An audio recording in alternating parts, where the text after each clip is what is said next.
Hello, Wankers. We are back. Yes. What's up, Vankahs? Hello, Vankahs.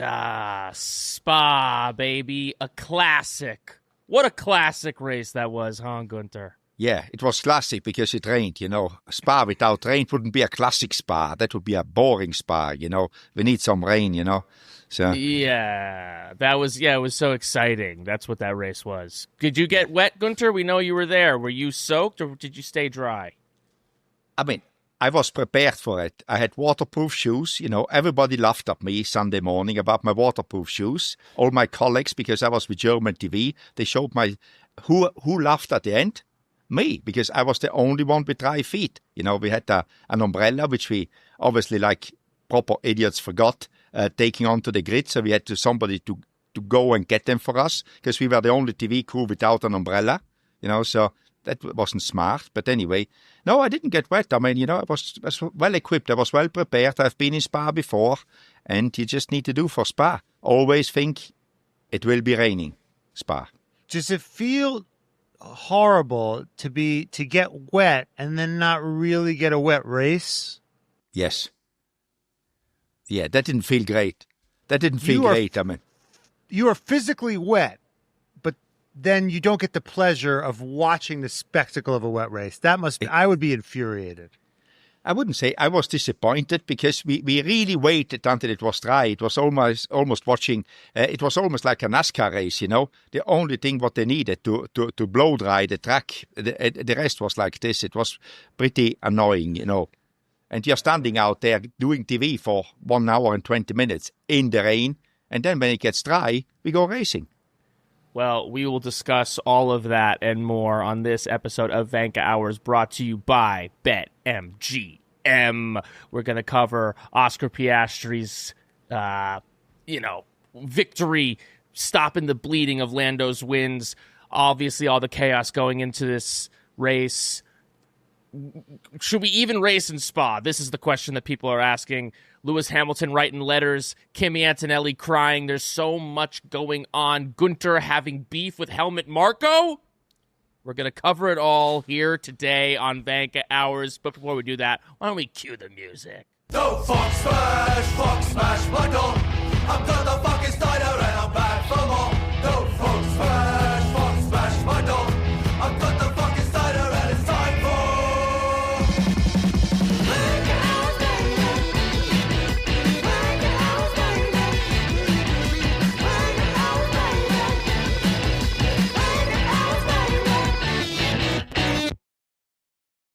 And we're back. Okay, Guenther, before we get into all the chaos of this weekend, there's this clip that's going around of you walking into the paddock as Helmut Marko is leaving the paddock, and you guys exchanging what looks like a tense little moment. Can you tell us what happened there? Because people are speculating that you and Helmut Marko are in the midst of an absolute feud. You know who showed me this video? Greta. She showed it to me, and I was like, I remember it, but I just said hello to him. But that is maybe the level of how Helmut and me get on. This is how we say hello. This was a pleasant hello. How are you doing? That was the only thing. But I think both of us have got a very, we are not very good-looking people, I would say, and we look always angry. He's about the same as me, but there was no anger in it at all. It was very bright. I just asked him, how are you doing, Helmut? How is it going? Or something like this in German, obviously, And it's going good, It's like, that's what I mean. It's Helmut, He's a man of a few words, So, no, it's all good with Helmut. I interviewed him, because my colleague interviewed him, but I was there after the race, no, it's all good with Helmut. As normal, with Helmut. That's what it is. So is this what the kids call it? They call it code switching. So when you're German, when you code switch to German, to old German man, do you just have to scream and be angry? Is that what has to happen? We didn't scream. That did not look like a friendly conversation, but I guess it didn't look like, but it was. It's old Austrian people speaking with each other, or It looks like Austrian he Italian. owes you money, Guenther. It looks like he owes you money, and you're like, "Where's that $100 that you owe me?" Yeah. Yeah. No, he doesn't owe me anything. Don't worry. I guess it's all It's relative, all good. It's it's kind of like how when Oscar Piastri goes like woohoo, that's basically him saying that he's never been happier in his entire life. That's his emotions, And this is him. How are you doing? Are you doing okay? It's like And then you both walk away and you say, "What a pleasant interaction that was." Yeah. So you were in the German broadcast, Yeah. correct? During that hour plus delay. Yes. How rough was that, having to kill all that time? It was actually pretty entertaining. We had three teams. One was a guy, the guy Kai Abel, which runs around always dressed up very, with strange clothes. And he was interviewing people, and we were doing stuff and talking. And then back in the studio, there is good people talking. So it was actually good fun. We had some coffee, we had some waffles on TV, we did it all a little bit, but it was not too bad, because when you think of it, wow, I'm not prepared for this, but then you just wing it, and it was good fun. Actually, we had good fun, and always something to talk about, because nobody knew how long it lasts, so you just have to keep on going. But I think we never got boring for the people. I mean, that is what you try to do, because if I don't feel I was bored, I don't think the people we speak with or we speak to is bored. Is it more boring doing TV or being a team principal during a long raid delay like that? As a team principal is pretty boring, because you cannot do anything. I mean, you just wait there and hope, come on, race director, and you get excited about, because then we should be starting in 10 minutes. Just somebody dreams it up and says it. It doesn't mean anything, so right. You learn that over a while. It's like, where did you get that one from? Nowhere. All right, well, let's start there. I think, Guenther, let's start with our Rockstar and Wanker of the week for Spa. We're already here. Let's start with Wanker of the week. Who's your Wanker for the Spa GP? I've got a good nomination, the race director, of starting the race too late. I mean, I don't know who decided, but normally the race directors get the ultimate word on it, when to start, that it should be anyway, So I think it's like, it's just like he waited, and then when it stopped, we give another 15 minutes to get ready, or 10 minutes, how much it was. It should be, guys, get in the car. Get the fuck going now. No. Now the race starts in 20 minutes. Yeah, great. I mean, how long does it take to get in a car? I think I would have put the drivers in at, I think it was around the 1 hour delay. Get in the car and we go as soon as we can. No. Right. We waited, and then, okay, let's get in the car, and then we wait another 10 minutes, because it takes you 10 minutes to get in an F1 car. I've learned. Normally, when they are on the grid, it takes them about 2 minutes, they go in the car. But when you have got a race delay, it takes them 10 minutes. I mean, for me, it was just like, and I would just put them in there and say, guys, you have to wait in the car. I don't care. When we are ready, we need to go. And it took out a little bit of because everybody was excited. We will have a wet race, at least to start with. And all the guys which gambled as well, with the setup, with the high downforce, low downforce, it is good. And I mean, they were just like let down, basically. They took the gamble thinking that we do have a normal start when it rains, and everybody was just waiting. So, I mean, I think I talked enough about the Wanker of the week this week. What do you say to the people that would argue about, well, safety is most important and they got to make sure that it's safe? You know what the safest thing to do is? Not to race. Mm-hmm. Yeah. I mean, I'm not saying we should take risks, but there is risk. We have done this before. I mean, the cars are good. The drivers are good. We have got good. Everything is high quality. In motorsport, it's never 100% safe. You have to say that. I mean, I fully agree in the beginning it was unsafe. I don't disagree with that one. But then we could have, or they could have, not we, because I'm not going out there, but they could have gone out there, do 3-4 laps behind the safety car, and then the tracks dry so quickly when they push the water away. There's nothing better to clean water than race cars, Right. And even if you should just go out there. Last question. I know you hang out in Pirelli a lot. You know everyone at Pirelli. How dumb do they feel bringing that wet tire every week? I think they would feel very, very dumb. I mean, it was like, if you cannot use because it's not the problem, the grip of the cars. The problem is the visibility. I mean, it's like, and the visibility is not existing with intermediate tires. Can you imagine what it is with wet tires when there's more water? I think at some stage they will change. I mean, as you say, it's pretty. I mean, when did we use last time? Yeah, full wet. Maybe you use it in practice on an outlap or something like this. Just not to you use them not to destroy the intermediate tires. That's what you use them for, But not. Right. I don't think a race can ever be started or run with a wet tire, because the problem is not the wet, is not the surface wetness. It's the visibility.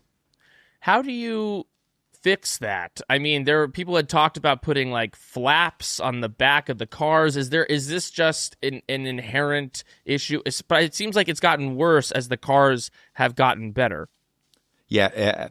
I think 3 years ago there was a project, and it was actually a lot of teams did put fenders over the tires, to protect the what you call it, the water course, the spray. Yeah. It didn't work. I mean, it's just not working. I think because the biggest thing is for the spray is the diffuser. What is a diffuser doing? Extracting air underneath the car. Guess what? If there's water on the road, what is extracting it? Water. And there we get the spray from. So I don't know, maybe the ground effect doesn't help that, in my opinion. Because you've got a lot to do. We will see next year. But otherwise, it's not only the wheels which are spraying. But obviously the wheels are spraying because what the wheels are doing, they're pushing the water away. That's what they should be doing.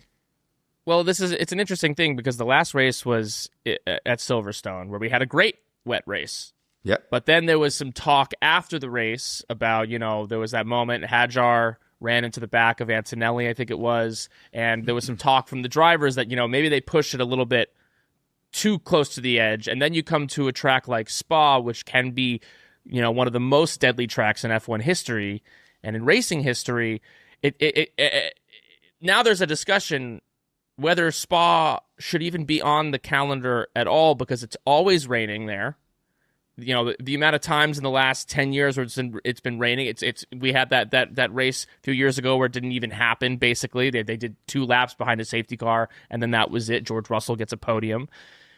It's going to I think a biannual, every other year kind of thing. But it's a question right now whether we should be even racing in Spa at all, because it seems like the reason that they were even more cautious and the reason why we even got less of a wet race was because they didn't want to take any chances because of the danger of the track. What do you think about Spa being on the calendar going forward? I think it can stay on the calendar. Obviously, there is if it is heavy raining and coming down for days, there could be a cancelled race. I mean, that risk is there because obviously, if it would rain heavy, you cannot race in Spa. But I think we should not now overreact to what happened yesterday, because yesterday it was overreacted. Yesterday it was raceable. And as I said before to Matt, I'm not the guy who says, I don't care about risk. I care about risk. But the only way not to have risk is not to race at all at Spa. Spa can be dangerous when it is dry. I mean, it is a dangerous track. It is a very good track. That's what makes it good. It's dangerous. The good guys come out. You always can lift. You always can go slower. But it's your own decision. Nobody forces anybody to race there. If somebody doesn't feel right to race, just don't do it, Yeah, but the only time that Spa seems to be good in these F1 cars is when it's wet, and nobody wants to race there when it seems like we can't race there when it's wet. Because it seems like we race yesterday. When it's dry. Yeah. Because when it's dry, there's no overtaking. No, it's a DRS train, basically. We saw that yesterday, It becomes a DRS train. Do you think that the 2026 cars with their specs might solve for some of this? Yes, it will. But again, what is F1 doing? More that car evolves, more we will have these problems. because, the cars will get very close to each other, very close, performance-wise. So you need a big delta to overtake in Spa. In the beginning, there will be less downforce. I think the spray will be a little bit better, but then people will find better performance and the spray will get worse again, So, but I think in the beginning it will change things. But that's why it's always good in F1 that there is a change of regulation, because everything starts from new. Okay, so just to clarify, what you would have done differently would have been to not have this whole long, process of like, all right, then we'll take 20 minutes. Once everyone feels comfortable, then we'll get on, have everyone ready to go. And the second that rain stops and the second it starts to be... Go out there, exactly. Okay. Go out there, do laps behind the safety car and get them go as soon as you think it is safe to go. Instead of waiting, we have no spray anymore and now we go. Be ready. Go even do 3-4 laps behind the safety car. I don't care. But try to work with the truck to get it there, and then go as soon as you can. I like it. Wanker of the week, the race director. Do better. Vankah's this season is heating up. It's getting spicy. It's getting fun. And you're going to want to make it even more fun with BetMGM every week. These McLaren boys are going at it. They're going toe-to-toe. Who do you have? And Yuki Tsunoda is going to get a podium this year. Mark my words. And I'm going to be throwing that bet down on BetMGM. So come see what's new at BetMGM. Score bigger when you win with boost tokens, odd boost tokens, and more. Even if your bet doesn't hit, we've got you covered with no sweat tokens. Sign up with BetMGM today and you'll receive access to countless betting options, including new look, same game parlays, teasers, live bets, and so much more. Take advantage of these offerings and be sure to use the bonus code DADDY when signing up to receive up to $1,500 in bonus bets if your first bet loses.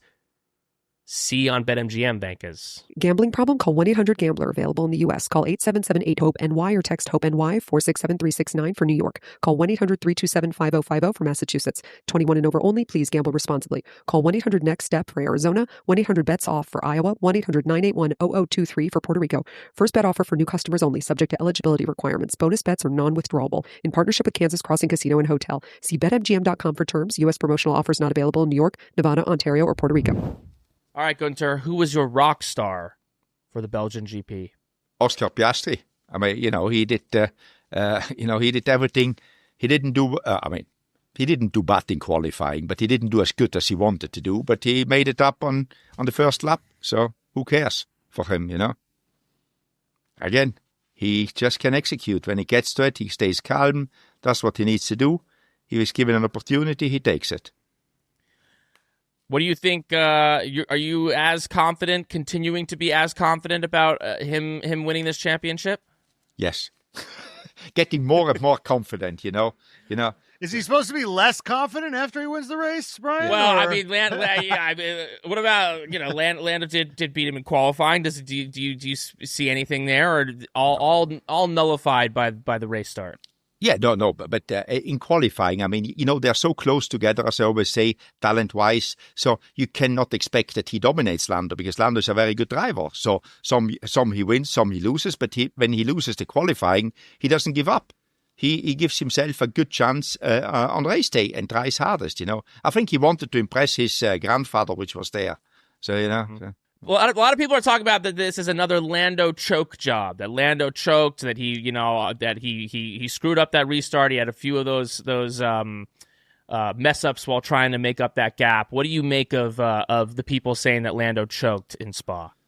I think we see it over and over again with Lando, that he makes his little mistakes, and therefore I always say Oscar will win the championship, because that is what makes the difference. As I say, he's as fast as Oscar if everything goes right, but he just has got these small glitches. They come from nowhere, and you never know when they're coming. Okay, so two things. So the first lap, right? He gets him in the first lap. Is that Lando mistake, or is that slipstream inevitable? We saw it to some degree. It happened with Oscar and Max. Was that bound to happen, or you think that's a mistake? it's not a mistake, but I don't know how much you can avoid it. It's very difficult to avoid. But again, the guy behind needs to be on it. Otherwise, you cannot do it. You cannot, because I mean, obviously, I think Oscar, you could see that. I think he took a bigger risk. He just was he braver. was flat. Exactly, Yeah. he was flat. He was braver going through there, and then had that the slipstream, the combination of being faster going through and the slipstream made it possible for him to overtake. I mean, on Saturday, I think it was different with Max because Max had a very low downforce on his car, so he could do it. Right. It seems also on that restart, though, Lando, he sped up kind of before you went into that final chicane going in. He kind of sped up, then slowed down, and Oscar was right on his tail. It seemed like people, who understand and know racecraft are discussing that, like, the way that Lando handled that restart was, strategically terrible. That, like, Max Verstappen would have never, who seems to be one of the kings of these restarts, would have never done what Lando did. Do you have an opinion on restart strategy? It's difficult to say what is the best strategy because sometimes it works, sometimes not on the restart. But obviously, he didn't take the right one. He didn't surprise anybody, or he didn't do a thing like Oscar did on the last race. When then he got the penalty, obviously, which I think it shouldn't have happened. But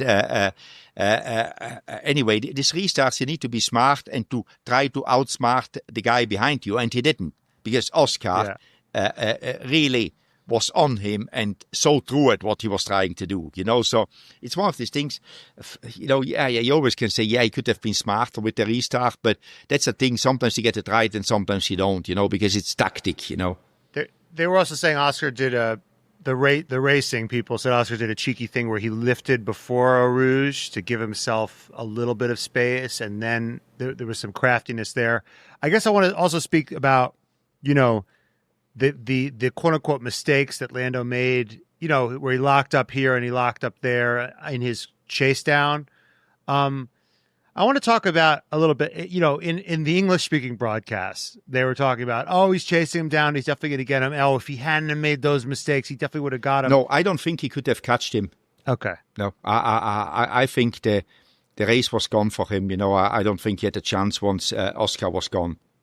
Even if he had nailed everything, it was over. Absolutely no, it was over because even if he catches him, he still has to overtake him. Good luck with that one, So. Now has been some discussion about whether McLaren should have done a double stack as opposed to leave Lando out on the inters for that extra lap. It's one of the longest tracks on the grid, and leaving him out for that thing, he came out 9 seconds behind. As if he had, protected his tires a little bit and built and given himself a little bit more of that gap, that they could have done a double stack. It seems like McLaren, has had a history of not wanting to do double stacks. I think teams sometimes are a little bit timid or afraid, especially in a race condition and not on a yellow flag or a safety car, to do a double stack. Do you have a thought on whether that was a strategic error on them to not double stack them? Obviously, with being the master of hindsight, I would say they should have double stacked it. But at the time, can I just say, as not necessarily hindsight, as it happened, I said you're going to leave him out on inters as everything's drying. This is like so stupid. I'm a stupid person. So Brian for strategist at McLaren. How about that? Here's a little bit my question. But by the way, Brian, they didn't have the hards. I don't think they had the hards ready. So, he wouldn't have had No, but when you double stack, you take them out. You take them out with you. They would have taken double tires out. Double stack, you need to when you program it, the guys take 2 tires. That's why they didn't have them ready because they never planned to double. But I think they had 2 mediums. Oh, really? But whatever. I don't give a fuck about the hard medium difference. I'm saying that they put him out on a tire that left him a 9-second gap, as opposed to maybe a 4 or 5 second gap, and they would have been on the same tires. As someone who was rooting for Lando in this race, I would have taken that. I guess the question is, sometimes it feels a little bit like McLaren. It's like sometimes they want to avoid conflict between these guys, which is understandable. They don't want these guys to clash. They don't necessarily want to make calls that are going to put them at odds. But we can see that even Lando's side of the garage, should we put him on hards, that those two camps maybe are fighting with each other. How do you navigate this? And do you think that the powers that be are like doing everything they can to avoid these two actually fighting on track? I would say subconsciously they do that. You always do that. You don't want them, I think it happened in Canada that Lando ran into. Exactly, it was Canada. So you always try to keep them apart. But, it's subconsciously. I don't think they have a plan to do this, not to let them fight. But it's like, okay, if you can avoid it, let's avoid it, And I think they were aware, even if Lando comes out close to Oscar, he will not overtake him. It's so difficult to overtake there. They've got the same car. They're both talented. So the only thing, as you just said, could be a crash. So they decided, okay, leave him out. We are safe 1 and 2. Better that one than to go the risk. Because what would actually McLaren gain if they fight between the two of them? Nothing. Yeah, but again, it's not consciously that you say, I strategically, I plan not to do that. It's subconsciously, when you have to think, should we double stack or not? One of the elements of one of the guys will be, okay, if we double stack them, they're very close together. Do we want that? No. Oh, let's not double stack them. It is like one of the elements which are in your head. Right, but it's interesting. But there's something from an outsider's point. It seems like they're at odds with each other because not double stacking seems like, okay, we don't want them close. But then to put Lando on the hards, and it wasn't like Lando said, put me on the hards. It was his engineer that said it. It was like, that is like, okay, we're going to try something different and that squeezes Oscar. Now suddenly Oscar can't do a 2-stop, which is what he wanted to do. Suddenly that puts pressure on Oscar, and that compromised Oscar's race to some degree because now Oscar has to kind of nurse these tires and he can't use them all up and then pit again. So it's like, which one is it? Are they racing each other? Or are they not? Which one is it? Because there's certain things you can't do, right? Lando can't undercut Oscar. Like that's not. They did that in Hungary last year. They're like, no, that's too far. So like it's like where's the fucking line here? It's very tough to discern. Yeah, but I think they race because, as you said, if Oscar would have had to pit a second time if the medium wouldn't have lasted. He would have been screwed, and I think they let them race, but that is not a direct race, then it's through strategy, So, and he said, I take that risk, and but there you see, I actually see that it's genuine that they want them to race, for something. They don't want to race them side by side, but they let them race in this ways, and I think Lando or his engineer, whoever, saw the only chance to beat Oscar was to go on a different strategy because he was hoping that Oscar needs to pit a second time, which didn't happen because the tires lasted, but that was their thing to win because I think they realized on the same tire they are not going to beat him. And which was pretty clear because he lost too much time on that additional lap he had to do out there, and he couldn't catch up. They knew that Lando cannot make up 9 seconds on a par car and par tires with Oscar. I mean, that's just not happening. Do you think now that the teams, Mercedes came in with, they've had some updates to their car, they haven't worked. Ferrari came in with some updates, they've kind of worked, but not in a significant way. Red Bull's struggling a bit, even though Max won the sprint. There was a little bit of he could win a sprint, but who knows if he would have actually won a full race distance with that aero spec. Do you think it's McLaren winning the rest of these races? Do you think they're just going to just fully sail off into the distance? Or do you think that a Max or a Charles or a George can steal another 1 or 2 as the season goes on? I think somebody will steal one or two races. Like you had the Mercedes. Where did they win? I don't remember in Canada. Yeah, in Canada they won. No, yeah. I mean that was out of the blue. Nobody understood why. Neither did they, by the way. Because since then they are nowhere again. And it's one of the things. If you find a good setup, a good balance on the car on the weekend, I think, as you said, one of the 3 can make it happen to win a race. And I think 1 or 2 races will be won from somebody else than somebody other than McLaren. Like a weird track like Vegas again. Or exactly, something like this happens. Yeah, where it's just different. Somebody gets there, is better prepared, has got a better setup, just deals with the track better. Yeah. All right. Vegas, this episode is brought to you by True Classic. At True Classic, the mission goes beyond fit and fabric. It's about helping guys show up with confidence and purpose, and that's how I feel. I feel confident and purposeful when I wear my True Classic because it fits me just right. Their shirts are built for guys. They're snug in all the right places and loose in all the right places because I want my belly looking small and I want my arms looking big, and I feel confident and sexy in my True Classic. But you know, that's not the only thing that sets them apart. It's not just the fit or the fabric. It's the intention behind everything they do. True Classic was built to make an impact, whether it's helping men show up better for their daily lives, giving back to underserved communities, or making people laugh with ads that just don't take themselves too seriously. You know what I mean? They lead with purpose. I've been rocking True Classic for a while, and you can feel the difference the moment you throw one on. It's soft and snug. It always holds its shape, and that's why I love it. Forget overpriced designer brands. Ditch the disposable fast fashion. True Classic is built for comfort, built to last, and built to give back. And you can grab them at Target, Costco, or head to trueclassic.com/Vankah and get hooked up today. Well, we got a lot more to cover from this race weekend. Why don't we go to our favorite segment, Gas or Break? Kimi Antonelli was promoted too soon. Whoa. Gas. And I think there was never a plan to have him in the car this year. The plan came when Lewis said, goodbye, ciao, I'm going to Ferrari, you know. Then the plan changed because I think the plan for Kimi was to do another year in Formula 2 and come in next year. And therefore, I think it was a little bit too early. He's 18 years. He has got, and I hope he is not broke now, you know, because he had a pole position, a podium, but the rest of it is pretty, you know, average, I would say, at best, what he's doing, you know, compared with his teammate, you know. So, you know, and he was crying there, you know, which is never good, you know, because it seems like he lost his confidence and it's not good, as I say. I hope, because I think he's a good driver. How good, only time will tell, but he's a good driver. But being this pressure, I mean, look at Liam Lawson. When he was at Red Bull, he struggled. He went back to Racing Bulls. He's doing a lot better now. You know, he's doing now what you can do in a Racing Bull.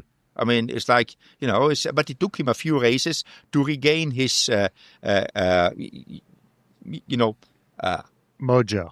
Yeah, exactly. Yeah, just to get back in the getting his confidence back and all that good stuff, you know. So, and when you're in one of these top cars, there is too much pressure on these guys. Yeah, I'm going to go Gas. I think he was promoted to Mercedes too soon. I think he definitely could have been in a Bortoletto position. Basically in a shit car a year, yeah. In a shit car, when you do well, everyone's happy for you. And when you're at the back, nobody cares. And I think that being in a Mercedes really, we said this on our last spot, being in a Mercedes really amplifies when he misses. When he's and people compare him to Max Verstappen. We said this before. Max Verstappen, he had ups and downs, but he was at a Toro Rosso, so he could kind of be anonymous and develop. Develop. And I think he wasn't done any favors when he was put in the Mercedes. So I think yes. I think honestly, Toto maybe should have bit the bullet at that point and like signed Carlos Sainz for 2 years or whatever it was, and then just parked Kimi, and that's what should have happened at Williams. That's what should have happened. Yeah, I'm gonna go Gas as well. I'm gonna present a scenario for you guys. Guenther, you said this whole thing got kicked off because Lewis Hamilton left for Ferrari. What was one of the reasons that Lewis Hamilton left for Ferrari? He wasn't getting a deal from Mercedes. More than a year. Yeah. More than a year. Why? Because Toto wants Max Verstappen. Toto wants Kimi Antonelli. So a little bit, this was a mess of Toto's own making, you could argue. And I'm just imagining a world in this alternate quantum Isaac Hadjar's dad universe where Toto says, I'm going to sign Lewis for 2 years, maybe 3, 2 years. I'm going to let Kimi go through the full thing, let him do F3, then F2, then park him in F1 at a Williams or something like that for a year. The new regs come, maybe 2026. It's looking like Mercedes is going to be the car to beat. Lewis gets the 8th, retires. Kimi Antonelli goes into that seat. George Russell's leading the team. What a beautiful handing of the baton that could have been. And now we're seeing what has happened as the result of not giving Lewis that, what he wanted from that contract.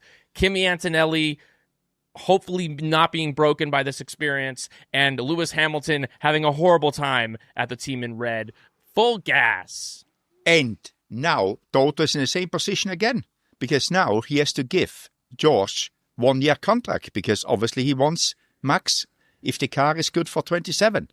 And I don't think George is playing ball with it. He says, I want more than one, Well, there are some mumblings and some early whisperings now that George has signed a multi-year deal. Have you heard any of this, Guenther? No, but at some stage I think that's what George wants. Yeah, that was George wants. And what are the options for Toto? I think Kimi is not performing as expected in the moment. Would you lose George, not knowing if Kimi becomes good or not, if he gets his mojo back or not, you need to have something. Because to win a world championship, you need to have 2 cars scoring points, as we well know, and you need 2 good drivers to do that, and George is doing pretty good, so. Agree. Next prompt. Lewis calling out his engineers is a bad sign. Yeah, yes, full gas.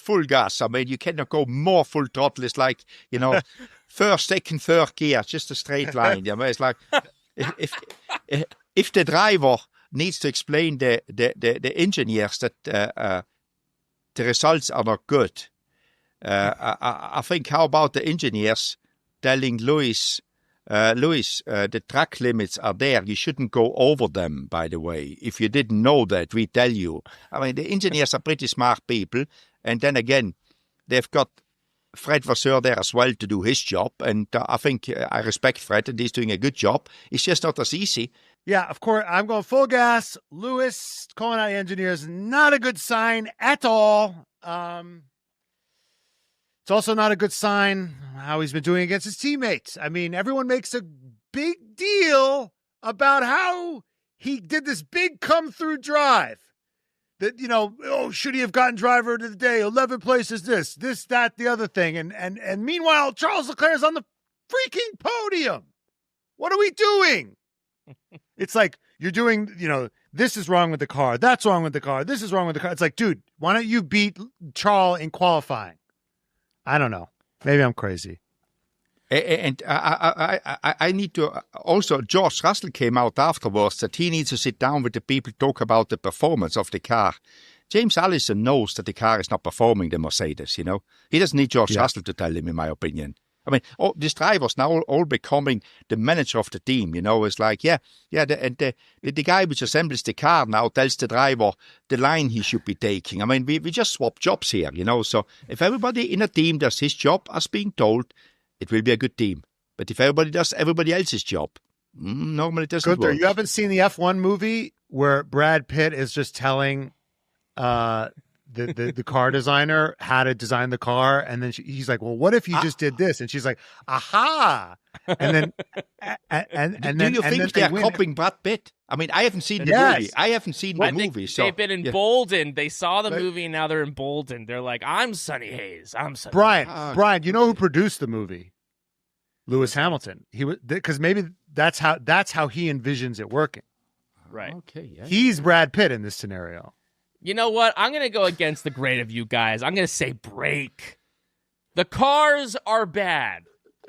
And call-out culture can be toxic, but accountability culture is a way to a brighter future. And here's my thing. Okay, and now I have to stop you here. The cars are back. The cars are bad. Charles Leclerc finishes on the podium. There is about 17 people out there which would love to drive their car. Or 16. Obviously, Lewis has got that, so he cannot. There's 16 other drivers which would be very happy with that car. I can tell you. Guenther, but your it's Italian Ferrari. is your But fucking it's- Italian is showing No. right now, big time, I- huge. It's Ferrari. They haven't won a championship since 2008. They're a mess, and you got to work. They're paying this guy billions of dollars, and I'm sorry. Does the driver having feedback mean? But they are having you gotta they work are with getting the driver. feedback. Yeah, they're getting feedback. They've got all the briefings, debriefs. I mean, if that is not enough, I mean, I'm not saying he shouldn't collaborate. What he should be doing, my opinion, is instead of saying, I need to speak with the people how to make things, he should be going there and say, guys, keep on working. Do what you're doing. Work hard and do this, and not going, okay, I need to tell them what to do. No, because he doesn't know what to do, in my opinion. Okay, I mean, I'm going to go break on my gas for one quick second. left foot brake, yeah. Okay, I'm going to left foot brake. I was gassing that it is a bad sign that he's calling out his engineers. Yeah. But now I'm thinking about it. Ferrari is kind of what we know culturally is kind of a calcified, siloed political situation. And if Lewis has an idea that he brings up in the briefings, and maybe they don't fucking listen to him, maybe the only way he can get some pressure going is if he calls them out in the press. Like maybe he tried went through the right channels and is like, I think we should go this way. And, as I said, calling them out in the press doesn't help. He should go there and support them, tell them that he believes in them, and that's a lot better than being called out in the press. Because then, again, what you achieve with that the people in there, everybody in the world now will say, oh, the engineers like you are not good enough, they are not doing it, they need to be called out by Lewis. What does that do for people? I don't think it does anything good anyway. But anyway, we need to agree to disagree here. No, I don't think it's great. But you changed your mind now. No, I still think you I guys still think you're gotta hold some people's feet to the fire, baby. Next prompt. Yuki Tsunoda is better off with Laurent Mekies as team principal. Gas. I mean, he knows him. They work together. It's always an advantage. He never worked with. Obviously, he knew Christian as well because being part of Racing Bulls is being part of the Red Bull family. So he knew him, but he was never his boss. But I think it's just a relationship. I mean, he was with Laurent for a year, and they know each other, and I think it's very respectful. So I mean, I think Yuki needs Franz Tost back to motivate him. When was Yuki best? When Franz was there, That's what he misses, When Franz tells him, you need to come to Italy, You are not allowed to stay in England, You move into my house and So no, without joking, I think it's better for him, It's just like he knows the people around him, and hopefully he doesn't go and get designs cars in the future. He couldn't have been worse off. I mean, he was too terrible. Christian was terrible. The bar was on the floor with Christian. Yeah, I'm going full gas, baby, because Laurent at least has seen what Yuki can do firsthand. Of course, Franz Tost was with him from the beginning, but last year Yuki had a great year. Laurent was his team principal last year. He saw him for those first couple of races. He at least sees the potential of what he can do, where it seemed like Christian and the powers that be that were there were just kind of like treating him like an afterthought, and he shouldn't be an afterthought. He's the main character, baby. Guenther, I guess we're making a mountain out of this that Yuki has his best qualifying in the first race with Laurent as team principal. Do you think that's just coincidence, or do you think there's any correlation there? No coincidence. It's a coincidence. I mean, if it would be this fucking easy. kidding me? No. It's just like you're in love with Yuki. That is whatever Yuki does is good. I like Yuki. I know that's not true. I'm just saying how. Cool. But I'm saying this is his best result. His best result ever. I'm impartially. His best result in forever has been when Laurent Mekies got in there. That's just true. We got an upgrade. Is that a coincidence? We just have to wait another 5 days, and we see if the coincidence becomes a consistency. if he's keeping on bettering, it's all down to Laurent. And more power to Laurent, because he's a very nice guy. He's a very good friend of mine. So, all right, well, speaking of Laurent, let's go to our next prompt. Laurent Mekies will stay team principal of Red Bull in 2026. Full gas. No doubt about you think it. He's staying? Yeah. I mean, I think he has shown to. He's with Red Bull he was there when it was Toro Rosso. You know, they know him very well from last year. He's doing a good job. He's staying. Laurent is staying. I mean, I've no doubt about it. What's the vibe of him? What we talked to him for a second a couple of years ago. What's his reputation around the paddock? His reputation is that he's a very, he has no big ego. Not like a lot of other people in that position. He knows the sport very well. He knows Red Bull very well. He worked for the FIA, where you also learn to be respected. Otherwise, you don't make. I mean, he was a deputy to Charlie Whiting. He was with one of the best, if not the best, of the FIA. For a while. So he had good people as teachers. He's just a respected guy. Because he's always he behaves correctly. He's honest. I wouldn't find anything negative to say about Laurent. I know him more than 20 years. I know him more than 20 years. So. And I knew him when Red Bull bought Minardi from and put it into Toro Rosso. He was there. I was doing some work there with him. I know him from Ferrari when he was there with Mattia. I know him all the way. So I think that's why I say I'm so convinced he's staying, and for the right reasons he's staying, because he's good. What's a fun fact about Laurent? Yeah. He needs to cut his hair. I mean, I told him again. I told him again when he got the job. I congratulated him. I said, "It's time now. I hope they make you cut your hair." Does he say why he hasn't cut it? Kind of like he kind of looks like a little bit of a mad scientist. He looks one of the three musketeers. He's French. With with his beard. With his long hair. But it seems like he's had the hair. I'm looking at pictures. He's had the hair for a long time. It's just gray now. Ever. Yeah, it's just gray now. Yeah. And less. It's his identity. Less, yeah. He kind of has a little bit of a Mattia Binotto situation going on with with the hair. Yeah. Yeah, he could be right there, yeah. But a little bit.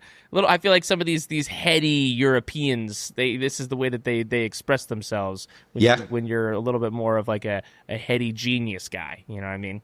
Okay. As opposed to a militant guy. Militant. Yes. All right, I think Matt and I don't need to answer this question. You know better than us. Laurent is staying. We all stay. Laurent is staying. Next prompt. Williams will finish 5th in the constructors. Gas. I think they now have a cushion enough that all the other ones they need a miracle almost to catch up. Their distance is big, So. And there is no upgrades coming anymore from anybody, or no big ones anyway. So I don't think anybody can catch up, even if they are not the fifth fastest car. But the points are so sparse out there from fourth for the fifth fastest car. So I don't think nobody can catch them. Let me look at the standings here. They've got 70 points or something like this. So yeah. Holy shit! Kick Sauber is in 6th. Yeah. How many points? Podium. But they have got half the points of Williams. They've got 43 to Williams 70. I'm all in on Kick Sauber, baby. I'm going full break. Sainz is lost. Nico Hülkenberg has got a podium. Jonathan Wheatley has turned Ted Lasso style, has turned this organization around. James Vowles is a fraud. Kick Sauber, baby. Kick Sauber, baby. They can't even get their engines to work over at Williams. James Vowles over here talking about, wait till 2031. That's when we'll be good. This season is a write-off for Williams. I think James Vowles just got re-signed. He's not even worried about this year. Kick Sauber. This is the last year they even fucking exist before Audi. This 5th place is everything to them. Okay? Have you ever seen Semi-Pro Guenther with Will Ferrell? No. There's a moment where they just really want 4th place, where it becomes everything to them. But tell me, you really think Kick Sauber will be finishing 5th? Yes, that's what I'm saying. I'm saying we're in. All right. Just calm down. Why calm down? I'm excited. Why are you trying to yuck my yum? This is the most exciting I've been in 2 your weeks. life. I got a migraine. Okay, my head's about to explode. Okay, I believe in Kick Sauber, baby. This is their last year they're ever going to exist. Okay, the legend that is the mediocrity of Peter Sauber and that team. They need to go out in a blaze of mediocre glory. 5th place, baby. 5th fucking place for Sauber. I love it. Wow. Signed, sealed, and delivered. You cannot beat this, Brian. I mean, this is now baby, I'm convinced. You know what? Matt's had a now 13-day migraine, and I thought that this question might get him going, and was I right. I'm with you. I feel inspired. I think that they've got 1 driver over at Williams at this point, and they've got 2 at Kick Sauber because Bortoletto's been looking sexy, baby. And obviously we know what Nico Hülkenberg can do. I wouldn't be shocked if he gets another podium this year, another wet race, maybe in Brazil. Call me crazy. All right. Next. That's it for Gas or Break. No more prompts to be had. Guenther. We got the Hungarian Grand Prix coming Wait, hold up. on one second. What? Last thing. Sauber. What the fuck does Alex Albon need to do now to get the Carlos Sainz money? When is he going to get the Carlos Sainz reputation? Because Carlos Sainz, he's got the big reputation. There's this feeling when he went to Williams, right? That he was dumpster diving. That Williams was lucky to have him, right? That Williams was the I don't want to say the ugly person with the hot person, but that's kind of what it felt like. 100%. 100%. James Vowles literally got stood up at a fucking date by Carlos Sainz. So Fully. it was like, and Alex Albon was the ugly girlfriend that James Vowles was ignoring for the hot new thing. Right. And now it's just embarrassing at this point. So at what point does Alex Albon become the belle of the ball? When is he going to finish having to pay for getting his ass spanked by Max Verstappen 20 million years ago? When is Gasly going to have to finish paying? Carlos Sainz, got ran out of Red Bull on a fucking rail 20 million years ago. Now everyone forgot about it. Now he's hot shit. When will Alex Albon get that redemption? How much longer does it have to go? Next time when he does his contract, he will get the same money as Carlos. I'm pretty sure.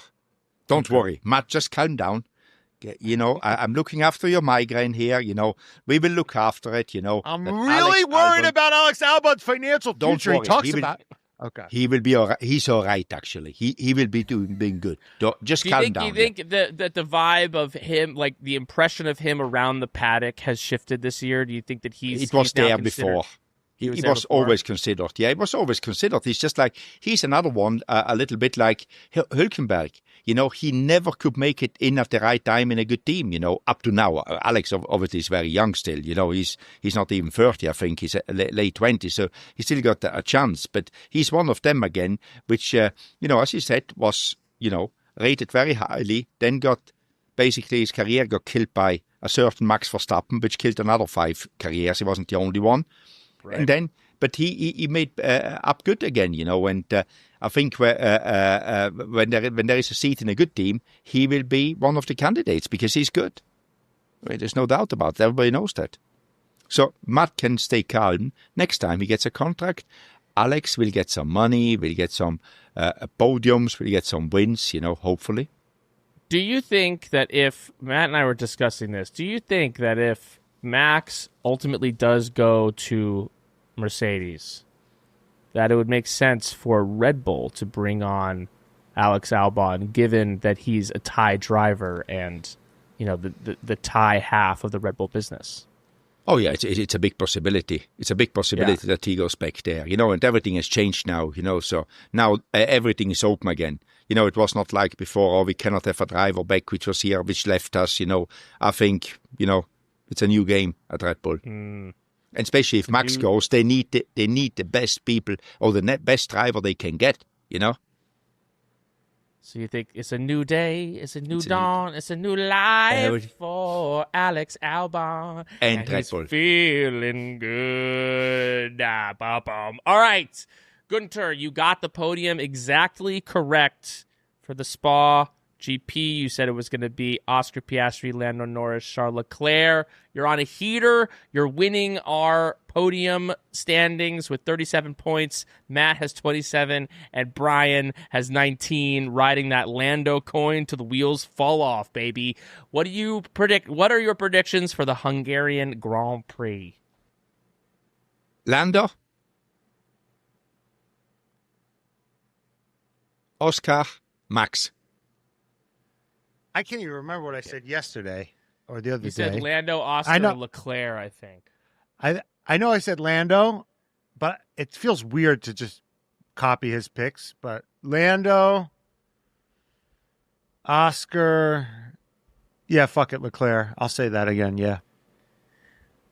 I'm going to go Lando, Oscar, Max. I'm going to hold. That's what I said yesterday, too. I'm holding to that. Lando Norris comes back, baby. He's not out of this thing. It's 2 against 1 on this podcast.